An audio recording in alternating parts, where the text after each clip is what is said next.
Bila korang tengah bekerja dapat laptop atau komputer, korang mesti selalu fikir spek apa yang terbaik untuk komputer ataupun laptop korang.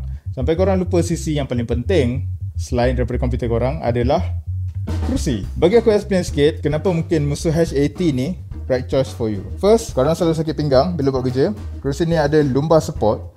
Dia ada 3 zone yang akan follow bentuk belakang korang. Korang duduk lama pun dia tak akan sakitkan belakang korang. Next, untuk armrest dia boleh naik, boleh turun, boleh pergi ke depan, boleh pergi ke belakang, kiri ataupun kanan.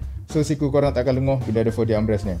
Next one adalah 135 degree recline. So kalau korang nak take a break, korang just lay back dan dia akan jaga belakang korang sekali. Dan dia ada support untuk kaki korang juga untuk lebih selesa lah. Next one, ramai orang ada masalah ni, which is belakang senang berpeluh bila duduk terlalu lama dekat kerusi. Tapi this one, mesh material, dia tak akan peluhkan belakang korang walaupun korang duduk berjam-jam. Kalau korang pernah experience ergonomic chair macam ni ataupun memang ada masalah-masalah yang aku ceritakan tadi dekat korang, korang boleh experience this Musso H80 ergonomic chair ni. Duduk lama tak penat, belakang korang pun selamat. Dan korang tak perlu risau untuk pemasangan sebab dia memang sangat-sangat mudah. Installation video, guide dah ada.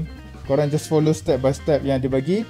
Dan kalau korang berminat, korang boleh check link dekat bio aku dan korang akan dapat 10% off.